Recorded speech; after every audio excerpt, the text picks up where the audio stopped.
ذروں کو خورشید کیا، جن ہونٹوں میں زہر بھرا تھا ان کو میٹھے۔ السلام علیکم ورحمۃ اللہ وبرکاتہ۔ محترم ناظرین، اس سے قبل کے ایپیسوڈ میں اللہ رب العالمین نے جو بات ارشاد فرمائی، ہم نے ان چیزوں کو آپ کے سامنے نقل کیا کہ جو ان صفتوں کو جو مومنوں کی اور کامیاب ترین لوگوں کی ہیں اپنائے گا، اللہ رب العالمین اسے جنت الفردوس میں اعلیٰ مقام عنایت کرے گا۔ الذین یرثون الفردوس هم فیہا خالدون، کہ مومنوں کی ان صفات سے جو کہ کامیابی کی ہیں، اپنے آپ کو مزین کرنے کے بعد یہ اپنے آپ کو جنت الفردوس کا وارث ثابت کر دیتے ہیں۔ یہ صفات ہیں جو یہاں لا کر بیان کی گئی۔ نماز کا اہتمام اور اپنے وقت کو صحیح طریقے سے استعمال کرنا، اپنے مال کا صحیح جگہ کے پر خرچ کرنا اور اپنے خواہشات نفس کی صحیح طرح سے محافظت کرنا، اپنے عہد و پیمان اور امانتوں کی پاسداری کرنا۔ جنت الفردوس کے تعلق سے کہ یہ کون سی جگہ ہے، حضرت امام ترمذی رحمۃ اللہ علیہ نے حضرت انس رضی اللہ تعالیٰ عنہ سے ایک روایت کو نقل کیا کہ ربی بنت نضر رضی اللہ تعالیٰ عنہ، ان کے بیٹے حارثہ بن سراقہ رضی اللہ تعالیٰ عنہ جنگ بدر کے موقع پر ایک اچانک کی تیر کے لگنے کی وجہ سے، جس کے چلانے والے کا پتہ نہیں تھا کہ کون ہے، یہ شہید ہو گئے۔ جب یہ نبی کریم صلی اللہ علیہ وسلم کے پاس آئی تو ان کی ماں نے نبی کریم صلی اللہ علیہ وسلم سے پوچھا کہ اللہ کا رسول یہ بتائیے، اگر میرا بیٹا خیریت سے ہے، اللہ کے حفظ و امان میں ہے تو پھر بہتر ہے، میں اللہ سے نیکی کی امید کروں گی اور اس کے پر صبر کر لیتی ہوں، لیکن اگر میرا بیٹا اس حالت میں نہیں ہے تو پھر میں اللہ سے زیادہ دعائیں کروں گی کہ میرا بیٹا کسی مصیبت یا پریشانی میں گرفتار نہ ہو۔ تو نبی کریم صلی اللہ علیہ وسلم نے کہا کہ ام حارثہ کی ماں، تمہارا بیٹا تو جنت کے باغیچوں کے اندر چہل قدمی کر رہا ہے، اللہ رب العالمین نے اتنا اونچا مقام اس کو عنایت فرمایا ہے، تمہیں فکر کرنے کی کیا ضرورت ہے؟ اور اللہ نے انہیں جنت الفردوس میں جگہ عطا کی ہے، جو جنت کا اونچا مقام ہے، افضل مقام ہے، جنت کا سب سے شاندار مقام ہے، اللہ نے تمہارے بیٹے کو تو وہاں پر رکھا ہے۔ تو یہ ہے مومنوں کی صفات، اور ان صفات سے اپنے آپ کو مزین کرنے والوں کا انعام اور ان کی منزل، کہ وہ کس منزل کے پر اپنے آپ کو ان صفات سے متصف کرنے کے بعد پہنچتے ہیں۔ قرآن کی بہت ساری آیات اور اسی طریقے سے نبی کریم صلی اللہ علیہ وسلم کی احادیث کی روشنی میں ہم نے بہت ساری باتوں کو سمجھ لیا ہے۔ چلیے قرآن مجید کے ایک اور اہم آیت کے ذریعے ہم کامیاب مومنوں کے تعلق سے کچھ اور اہم باتیں جان لیتے ہیں، تاکہ ہمارے لیے جنت کا راستہ روشن ہو جائے، نمایاں ہو جائے، اور اس راہ کے پر اللہ کی توفیق سے چلنا ہمارے لیے ممکن ہو جائے۔ سورہ نور میں اللہ رب العالمین نے مومنوں کے تعلق سے بہت ہی اہم بات ارشاد فرمائی ہے، وہ یہ ہے انما كان قول المؤمنین اذا دعوا الى الله ورسوله ليحكم بينهم ان يقولوا سمعنا واطعنا واولئك هم المفلحون، کہ یقیناً مومنوں کا قول جب انہیں اللہ اس کے رسول کی طرف دعوت دی جاتی ہے، بلایا جاتا ہے، یا قرآن و حدیث کی طرف انہیں دعوت دی جاتی ہے تاکہ اسی کے مطابق ان کی زندگی کے فیصلوں کو کیا جائے، تو یہ کیا کہتے ہیں؟ سمعنا واطعنا، ہم نے سنا اور ہم ماننے کے لیے تیار، ہم اس حکم کے مطابق اپنی زندگی گزارنے کے لیے تیار۔ ایسے لوگوں کے بارے میں قرآن مجید کہتا ہے کہ یہی وہ لوگ ہیں جو فلاحیاب ہیں، کامیاب ہیں، یعنی اپنے معاملات زندگی کا فیصلہ قرآن و حدیث کے مطابق اور اللہ کے اتاری ہوئی شریعت کے مطابق ہی حل کرنا چاہیے۔ یہ نہیں کہ ہم اپنی مرضی کے مطابق کہیں پر بھی جا کر اپنی زندگی کے فیصلوں کو کروائے۔ اس کا مطلب یہ ہے ہم خود اپنے عمل کے ذریعے یہ ثابت کرتے ہیں کہ دراصل ہم جس دین کے ماننے والے اور جس شریعت کے ماننے والے، وہاں پر ہمارے مسائل زندگی کا حل موجود ہی نہیں ہے، یہ ہم عملی طور پر ثابت کر رہے ہیں۔ بخاری کی روایت ہے، نبی کریم صلی اللہ علیہ وسلم کے پاس دو صحابی آئے جو اپنی زمین کے معاملات اور جھگڑے کو لے کر پیش ہوئے تھے۔ آپ صلی اللہ علیہ وسلم نے ان کے جھگڑوں کے، ان کے مسئلوں کے حل کرنے سے پہلے، فیصلہ کرنے سے پہلے ایک بہت ہی اہم بات بیان کر دی۔ وہ یہ ہے کہ دیکھو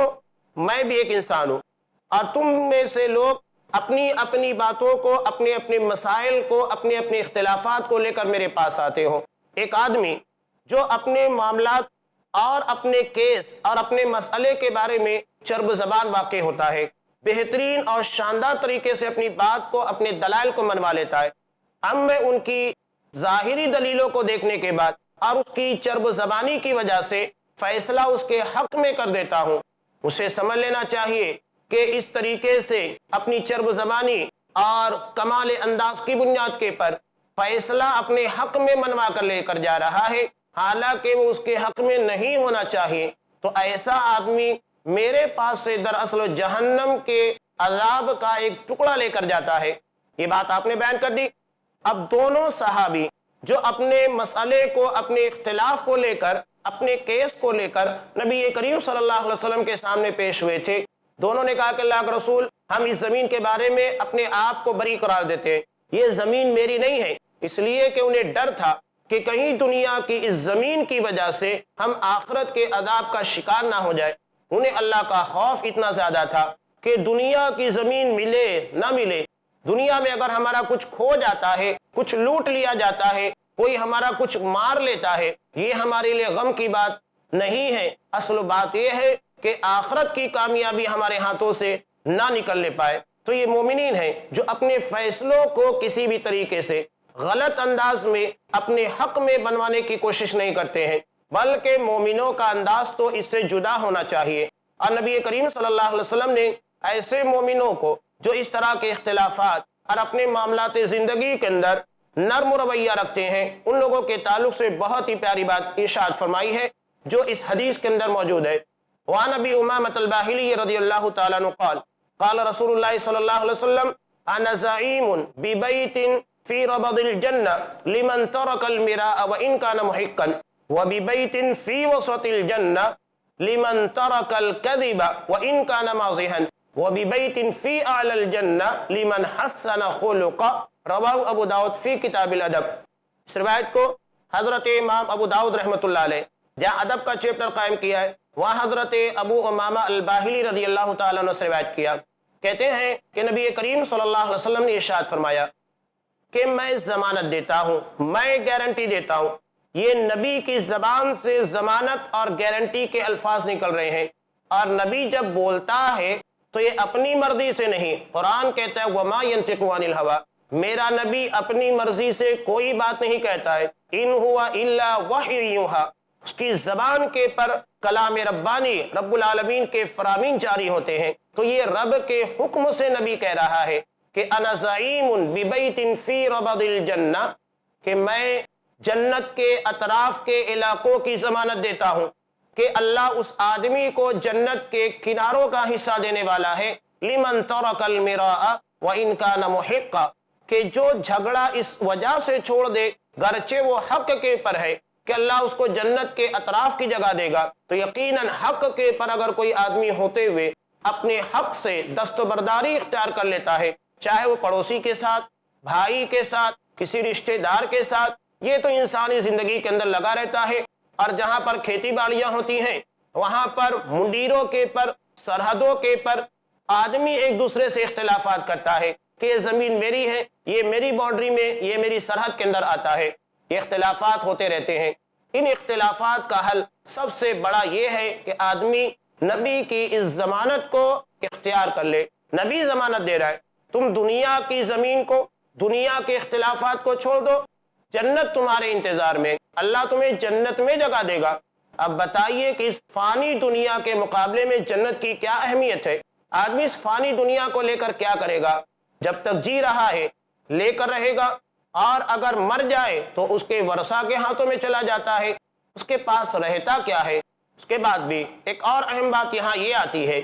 کہ اگر ہم نے اس چیز کو لڑ جھگڑ کر حاصل بھی کر لیا، گرچہ ہم حق کے پر ہی ہیں، لیکن ہمارے لیے اختلاف کی ایک وجہ بنی ہی رہتی ہے۔ اس لیے اللہ کے رسول صلی اللہ علیہ وسلم نے انسانی ہمدردی کا جذبہ اور معاملات زندگی میں اختلافات سے بچنے کا ایک بہترین نسخہ بتا دیا کہ تم یہاں چھوڑ دو، میں جنت میں تمہیں جنت کے اطراف کے علاقوں کے دلانے کی ضمانت لیتا ہوں، گارنٹی لیتا ہوں۔ اس کے بعد اللہ کے رسول صلی اللہ علیہ وسلم نے کہا کہ انا زعیم، میں ضمانت دیتا ہوں، فی وسط الجنہ، جنت کے بیچ حصے کی، لمن ترک الکذب وان کان مازحا، کہ آدمی مذاق کے طور کے پر بھی جھوٹ بولنا ترک کر دے۔ یہ بہت اہم چیز ہے، ہم مذاق میں جھوٹ بولنا ہمارے لیے بڑی آسان بات ہے۔ مذاق کے پر آدمی جھوٹ بول دیتا ہے اور ہم اسے کچھ بھی خیال نہیں کرتے کہ بس یہ ایک عادت ہے، اور مذاق کے طور کے پر تو بہت سارے لوگ جھوٹ کو جائز بھی سمجھتے ہیں، جبکہ اس عادت کے پر کنٹرول کرنا بہت ضروری ہے، اس لیے کہ یہی عادتیں مذاق میں جھوٹ بولنے کی آدمی کو حقیقی معاملات میں جھوٹ بولنے پر آمادہ کر دیتی ہیں، اس لیے کہ وہ عادی بن چکا ہے۔ نبی کریم صلی اللہ علیہ وسلم نے جھوٹ کی طرف اٹھنے والے پہلے ہی قدم کو روک دیا ہے کہ زبان کے پر کبھی بھی جھوٹ نہ آئے، اور یہ زبان سچائی کی علامت بنی رہے، اور اس سے جب بھی جو باتیں نکلے وہ سچائی، حقیقت اور صداقت کے پر مبنی ہونا چاہیے۔ تو آدمی اگر مذاق کے طور پر بھی اپنی زبان کو قابو میں کر لیتا ہے تو نبی کی بشارت، نبی کی یہ ضمانت اس کی منتظر ہے، لیکن یہاں شرط ہے، آدمی اس نیت کے ساتھ، اس ارادے کے ساتھ کہ میرے نبی نے اس بات کا حکم دیا ہے، عمل کرے۔ تب یہ نہیں کہ آدمی عمل کر رہا ہے لیکن اس کا ارادہ ہے ہی نہیں، یہ حدیث ہمارے سامنے ہونا چاہیے اور نبی کی ضمانت کے مستحق ثابت کرنے کے لیے یہ کام کرنا چاہیے۔ اس کے بعد نبی کریم صلی اللہ علیہ وسلم نے ایک اور ضمانت دی، ایک اور گارنٹی دی کہ انا زعیم ببیت فی اعلی الجنہ، میں ضمانت دیتا ہوں جنت کے اعلیٰ ترین شاندار مقام کی، لمن حسن خلقا، جس کے اخلاق بہت ہی شاندار ہو۔ یہ نبی کریم صلی اللہ علیہ وسلم کی ضمانت ہے حسن اخلاق والے۔ حالانکہ جھگڑے کو ترک کر دینا اور اپنے آپ کو جھوٹ سے بچا لینا، یہ ساری چیزیں حسن اخلاق میں شامل ہے، لیکن حسن اخلاق اس سے بڑھ کر مطالبہ کرتا ہے، چونکہ حسن اخلاق کا مظاہرہ کرنا یہ عمل کافی نفسوں کے پر کنٹرول کرنے والا اور دوسروں کی بہت ساری چیزوں کو جھیل جانے والا، لوگوں کی تکالیف کے پر برداشت کا مظاہرہ کرنے والا عمل ہے۔ اس لیے نبی کریم صلی اللہ علیہ وسلم نے حسن اخلاق کے حامل کے لیے جنت کے اعلیٰ ترین مقام کی ضمانت دی ہے۔ یہ تین ضمانتیں ہیں جو نبی کریم صلی اللہ علیہ وسلم کی ہیں، اور یقیناً اگر ہم نبی کی ضمانت کو سامنے رکھتے ہوئے ان چیزوں کے پر عمل کریں تو ہماری دنیا بھی سنور جائے گی اور آخرت بھی یقیناً انشاءاللہ نبی کی ضمانت کے مطابق سنورنے والی ہے۔ تو مومنوں کی کامیابی کے اور بھی بہت سارے روشن اصول آپ کے سامنے یوں ہی پیش کیے جاتے رہیں گے۔ چونکہ وقت ہو چکا ہے ایک وقفے کا، وقفے کے بعد انشاءاللہ ہم اسی آیت کی روشنی میں چند اہم باتیں آپ کے سامنے رکھیں گے جو سورہ نور کی ہے، جس کے تعلق سے ہم نے یہاں پر کچھ باتیں آپ کے سامنے پیش کی ہے۔ وقفے کے بعد آپ کے سامنے دوبارہ حاضر ہوں گے۔ السلام علیکم ورحمۃ اللہ وبرکاتہ۔ انگاروں کو پھول بنایا، ہر مومن پر فرض ہے جس کا پڑھنا، جاننا اور سمجھنا۔ وَلَقَدْ يَسَّرْنَا الْقُرْآنَ لِلذِّكْرِ فَهَلْ مِن مُدَّكِرٍ، جس کے بغیر ممکن نہیں دنیا اور آخرت کی کامیابی۔ تخلیق کائنات سے لے کر محشر کے حالات تک ہے ہر رہنمائی کا ذخیرہ قرآن۔ درس قرآن دیکھیے شیخ ثناء اللہ مدنی کے ساتھ قرآن کا ایسا درس جو آپ کے ذہن کو منور کر دے۔ ہر پیر سے جمعرات اور سنیچر صبح 6:30 بجے اور شام 7:30 بجے، صرف i+ TV پر۔ بہتر زندگی کے لیے آداب زندگی جانیے شیخ عبد الرحمن سنابلی سے اسلامی آداب کے سائے میں کیسے کامیاب ہوتی ہے زندگی۔ ہر منگل دوپہر 2:30 بجے اور رات 8:30 بجے، صرف i+ TV پر۔ بہتر زندگی کے لیے اپنے DTH اور کیبل آپریٹر سے آج ہی سمپرک کریں۔ Free to year. انگاروں کو پھول بنایا۔ السلام علیکم ورحمۃ اللہ وبرکاتہ۔ محترم ناظرین، وقفے سے قبل ہماری بات جاری تھی سورہ نور کی ایک آیت، انما کان قول المؤمنین اذا دعوا الی اللہ ورسولہ لیحکم بینہم ان یقولوا سمعنا واطعنا واولئک هم المفلحون، کہ یقیناً مومنوں کا قول اور ان لوگوں کی بات، ان لوگوں کا منہج یہ ہوتا ہے، طریقہ یہ ہوتا ہے کہ جب بھی اللہ اس کے رسول کی طرف انہیں بلایا جائے تاکہ وہ فیصلہ کرے ان کے معاملات زندگی کا، ان کے اختلافات کا، چاہے وہ معاملات زندگی، مسائل، عبادات، اعتقادات کچھ بھی ہوں، ہر کسی کے فیصلے کے لیے جب بھی انہیں کتاب و سنت کی طرف، اللہ اس کے رسول کی طرف دعوت دی جاتی ہے تو یہ انکار نہیں کرتے، صاف کہتے ہیں ان یقولوا سمعنا واطعنا، یہ کہتے ہیں کہ ہم نے سنا اور ہم نے مان لیا، یعنی قرآن کے اور حدیث کے فیصلوں کے آنے کے بعد،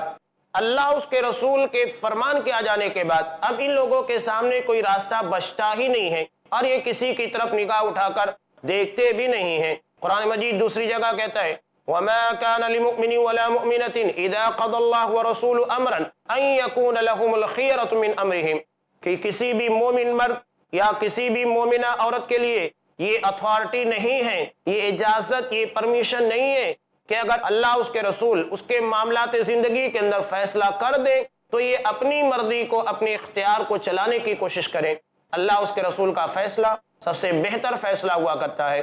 اصحاب کرام،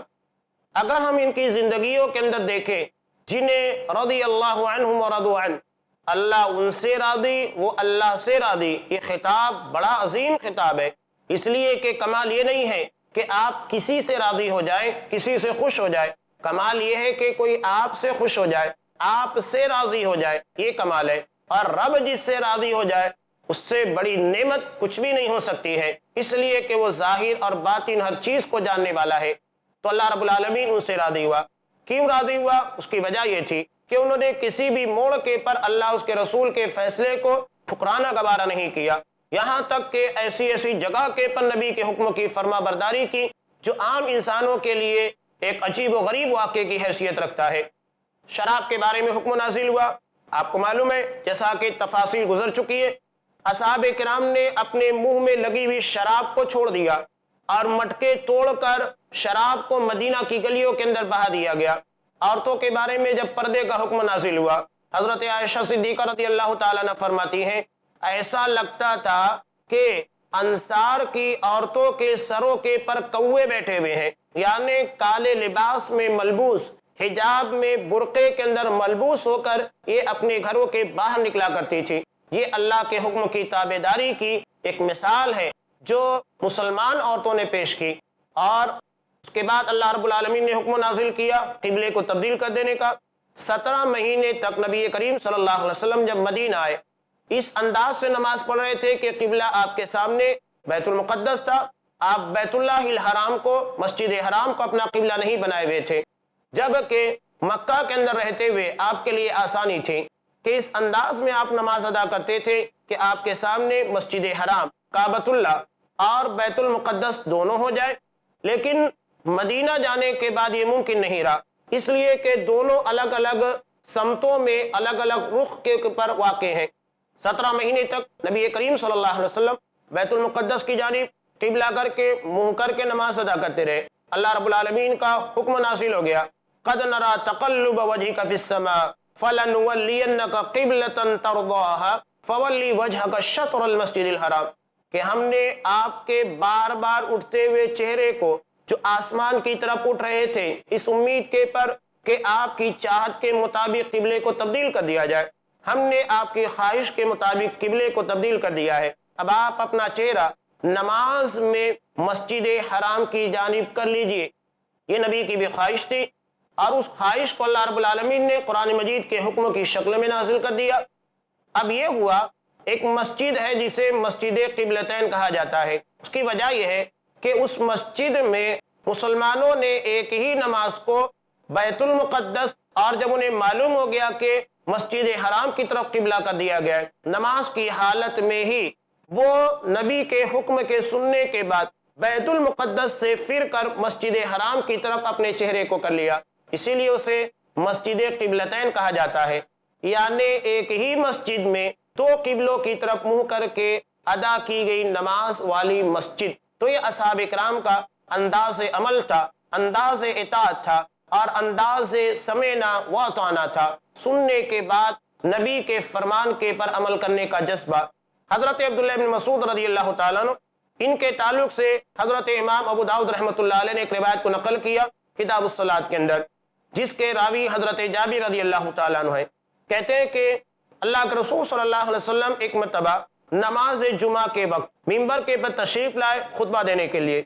دوران خطبہ آپ صلی اللہ علیہ وسلم نے خطاب کے انداز میں ہی لوگوں کو خطاب کرتے ہوئے ایک جملہ کہہ دیا، اجلسو، بیٹھ جاؤ۔ یہ آپ دوران خطاب کہہ رہے تھے۔ یہ بات حضرت عبداللہ ابن مسعود رضی اللہ تعالیٰ عنہ مسجد نبی میں داخل ہو رہے تھے،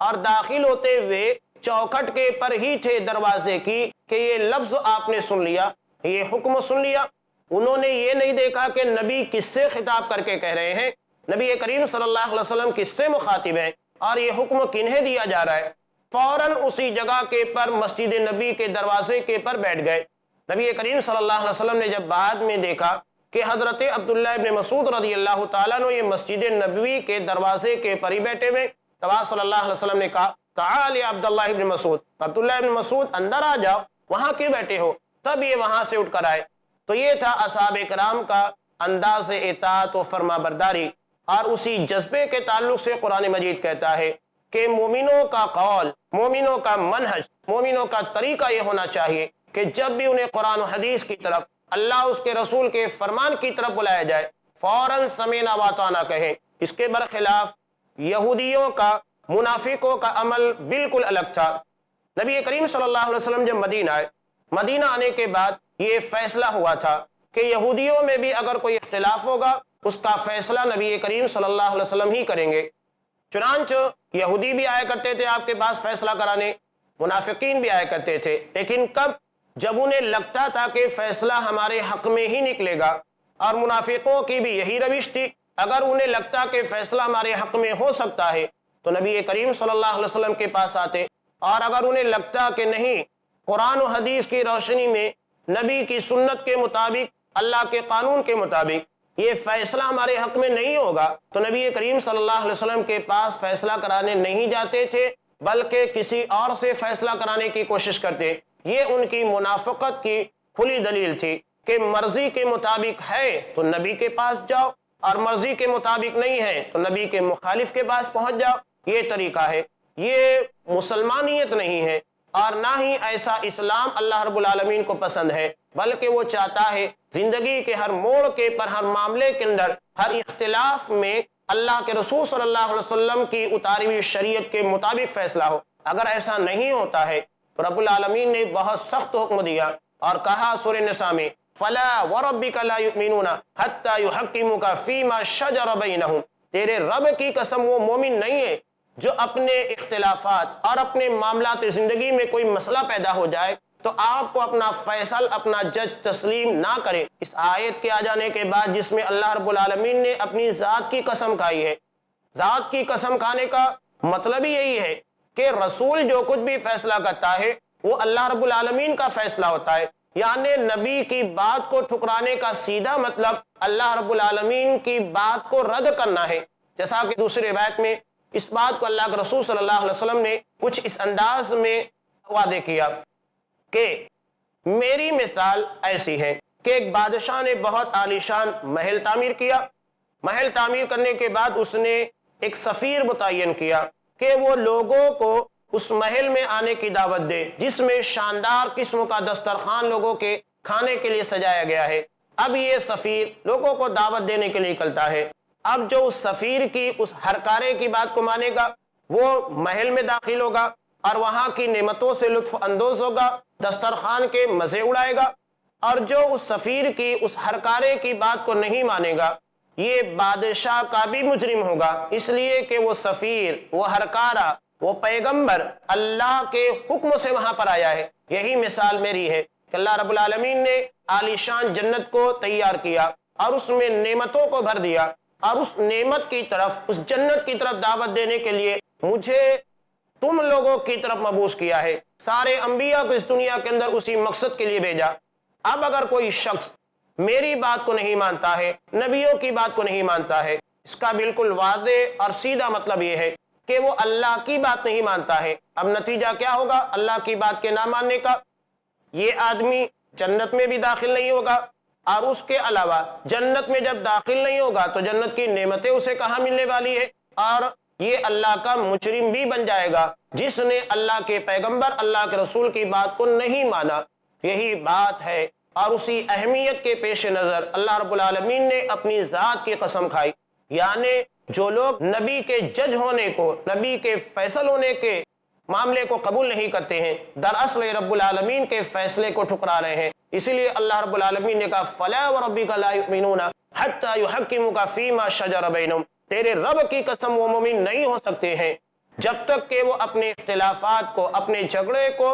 اور اپنے معاملات زندگی کے اختلاف کو تیرے بتائے ہوئے اصولوں کے مطابق نہ حل کرے، اور اس معاملے میں تمہیں جج اور فیصل نہ بلانے۔ یہ ہے نبی کریم صلی اللہ علیہ وسلم کے ذات گرامی کی اہمیت۔ اس لیے اللہ رب العالمین نے کامیاب مومنوں کی صفت یہ بتائی ہے کہ یہ سمینا واتانا کہتے ہیں، جب بھی اپنے کسی اختلاف کے اندر کوئی بات دیکھتے ہیں تو اس کے حل کے لیے اللہ کی طرف، رسول اللہ کی طرف یعنی قرآن حدیث کی طرف جاتے ہیں۔ کامیابی کے روشن اصولوں کے متعلق قرآن حدیث کی بہت ساری باتوں میں اب حدیث کی چند اہم باتیں رہ گئی ہیں جو آپ کے سامنے پیش کرنا انتہائی ضروری ہے، جس میں کامیابی کے روشن اصولوں میں سے کچھ اہم اور رہنما اصول بیان کیے گئے ہیں۔ لیکن چونکہ وقت ہو چکا ہے اس ایپیسوڈ کے اختتام کا، انشاءاللہ اس کے بعد والے ایپیسوڈ میں ہم آپ کے سامنے نبی کریم صلی اللہ علیہ وسلم کے ان روشن اصولوں کو احادیث کی شکلوں میں لے کر پیش ہوں گے جو آپ صلی اللہ علیہ وسلم نے امت محمدیہ کی ہدایت اور ان کی منزل حقیقی جنت تک پہنچنے کے لیے بیان کیے ہیں۔ تب تک کے لیے دیجیے اجازت۔ السلام علیکم ورحمۃ اللہ وبرکاتہ۔ انگاروں کو پھول بنایا،